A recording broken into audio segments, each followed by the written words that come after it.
வணக்கம் ஸ்டூடெண்ட்ஸ். இன்னைக்கு நம்ம மேக்னெட்டிசம் அண்ட் மேட்டர் சாப்டர்ல இருந்து காஸஸ் லா ஃபார் மேக்னெட்டிசம் பார்க்க போறோம். இந்த பேர் பார்க்க கொஞ்சம் பெருசா இன்டிமிடேட்டிங்கா இருக்கலாம், ஆனா இதுக்குள்ள இருக்கிற கோர் ஐடியா ரொம்ப ரொம்ப சிம்பிள். உங்க எக்ஸாம்க்கு தேவையான அந்த கோர் ஐடியாவை இப்போ ஈஸியா நல்லா புரிஞ்சுக்கலாம் வாங்க. இந்த லாவை டைரக்டா பார்க்கறதுக்கு முன்னாடி நம்ம ஒரு இன்ட்ரெஸ்டிங்கான கேள்வியில இருந்து ஸ்டார்ட் பண்ணலாம். இது மேக்னெட்டிசம்ல ஒரு பெரிய பசில் மாதிரி. நீங்க சின்ன வயசுல மேக்னெட் வச்சு விளையாடி இருக்கும் போது கண்டிப்பா இதை ட்ரை பண்ணி பார்த்திருப்பீங்க இல்லையா? ஒரு பார் மேக்னெட்டை எடுத்து 2 துண்டா உடைச்சா ஏன் 2 குட்டி மேக்னெட் வருது? ஏன் நமக்கு தனியா ஒரு நார்த் போலும் தனியா ஒரு சவுத் போலும் கிடைக்கிறதில்ல? இந்த கேள்விக்கு பதில் தான் நம்ம இன்னைக்கு பார்க்க போற ஃபுல் டாபிக்கோட பேஸ். அந்த கேள்விக்கு பதில் ஒரு சூப்பர் சிம்பிள் ஐடியால ஒளிஞ்சிருக்கு. அதுதான் த closed loop idea. Magnetic field lines எப்படி பிஹேவ் பண்ணுதுங்கிறத இது ரொம்ப ஆழமா விளக்கும். எலக்ட்ரிக் ஃபீல்டுக்கும் மேக்னெட்டிக் ஃபீல்டுக்கும் ஒரு பெரிய அடிப்படையான வித்தியாசம் இருக்கு. எலக்ட்ரிக் ஃபீல்ட் லைன்ஸை பார்த்தீங்கன்னா அது ஒரு பாசிட்டிவ் சார்ஜில் ஸ்டார்ட் ஆகி ஒரு நெகட்டிவ் சார்ஜில் முடியும்.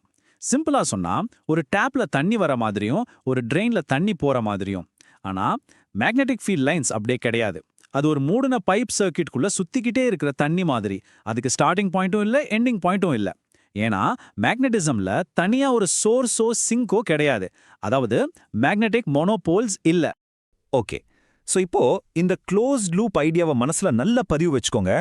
இதை வச்சு தான் நம்ம காஸஸ் லாவோட ஆஃபிஷியல் டெஃபினிஷனை புரிஞ்சுக்க போறோம். இதுதான் நீங்க எக்ஸாம்ல எழுத வேண்டிய கரெக்ட் ஸ்டேட்மெண்ட். இதுதான் உங்க என்சிஆர்டி டெக்ஸ்ட் புக்ல இருக்கிற exact definition. The net magnetic flux through any closed surface is 0.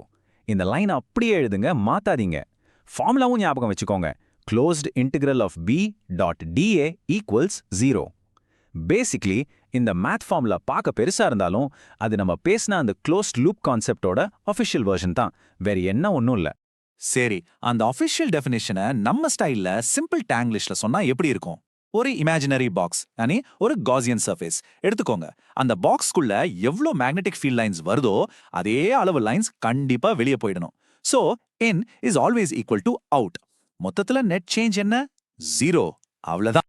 இந்த நெட்ஃபிளிக்ஸ் 0 ஆகிறது ஏன்னு இன்னும் கிளியரா புரிஞ்சுக்க ஒரு குட்டி நியூமெரிக்கல் எக்ஸாம்பிள் பார்க்கலாம் வாங்க. இந்த எக்ஸாம்பிளை பார்ப்போம். ஒரு பாக்ஸ்க்குள்ள ஒரு மேக்னெட் இருக்குன்னு இமேஜின் பண்ணிக்கோங்க. ஓகே, நார்த் போல்ல இருந்து ஒரு 1000 லைன்ஸ் வெளியே போகுதுன்னு வச்சுக்கலாம்.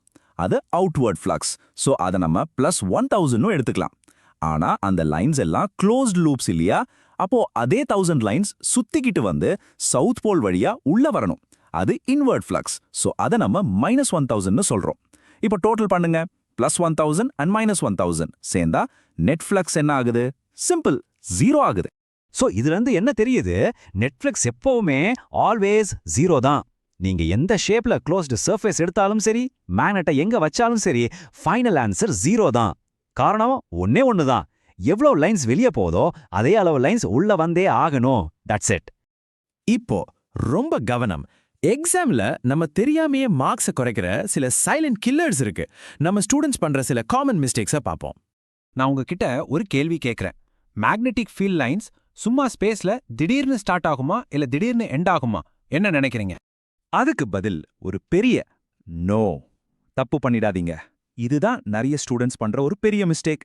மேக்னெட்டிக் ஃபீல்ட் லைன்ஸ்க்கு எப்பவுமே ஸ்டார்டிங் பாயிண்டோ எண்டிங் பாயிண்டோ எம்டி ஸ்பேஸ்ல இருக்க முடியாது. நீங்க அப்படி டிரா பண்ணிட்டீங்கன்னா மார்க்ஸ் போயிடும். அப்போ கரெக்ட் கான்செப்ட் என்ன? ரொம்ப சிம்பிள். மேக்னெட்டிக் லைன்ஸ் எப்பவுமே க்ளோஸ்ட் லூப்ஸ் தான் ஃபார்ம் பண்ணும். இந்த கனெக்ஷனை ஞாபகம் வச்சுக்கோங்க. No monopoles means no end points. ஏன்னா ஒரு லைன் ஸ்டார்ட் ஆக ஒரு சோர்ஸ் வேணும், முடிய ஒரு சிங்க் வேணும். மேக்னெட்டிசம்ல இது ரெண்டுமே இல்லையே. அப்போ லைன்ஸ் எப்படி ஸ்டார்ட் ஆக முடியும் அல்லது முடிய முடியும்? முடியாது. இன்னும் உங்களுக்கு டவுட் இருந்தா இதோ உங்க என்சிஆர்டி டெக்ஸ்ட் புக்ல இருந்து எடுத்த ஒரு டைரக்ட் கோட். இதுதான் ஆணித்தரமான பாயிண்ட். ஐசோலேட்டட் மேக்னெட்டிக் போல்ஸ், அதாவது மோனோபோல்ஸ் எக்ஸிஸ்ட் ஆகிறது இல்ல. இந்த ஒரே காரணத்தினால தான் Gauss's law for magnetism Gauss's law for எலக்ட்ரோஸ்டாட்டிக்ஸ்ல இருந்து வித்தியாசமா இருக்கு. ஆல்ரைட் ஸ்டூடெண்ட்ஸ், நம்ம நிறைய அந்த செஷனோட கடைசி பக்கம் வந்துட்டோம். சோஃபார் படிச்சதா ஒரு குவிக் சம்மரி பண்ணிட்டு இது பிசிக்ஸோட பெரிய பிக்சர்ல எங்க கனெக்ட் ஆகுதுன்னு பார்ப்போம். சரிங்க, நம்ம படிச்சதை 3 பாயிண்ட்ல சம்மரைஸ் பண்ணிடலாம். Point number 1, net magnetic flux through any closed surface is 0. Point number 2, ஏன்னா மேக்னெட்டிக் மோனோபோல்ஸ் இல்ல. பாயிண்ட் நம்பர் 3, அதனால மேக்னெட்டிக் ஃபீல்ட் லைன்ஸ் எப்பவுமே எண்ட் பாயிண்ட்ஸ் இல்லாம கண்டினியூஸ் க்ளோஸ்டு லூப்ஸா தான் இருக்கணும். இவ்வளோதான் காஸஸ் லா ஃபார் மேக்னெட்டிசம். ஆனா நம்ம படிச்ச இந்த சிம்பிள் லா எவ்வளோ பவர்ஃபுல்லா தெரியுமா? This is one of the 4 fundamental Maxwell's equations.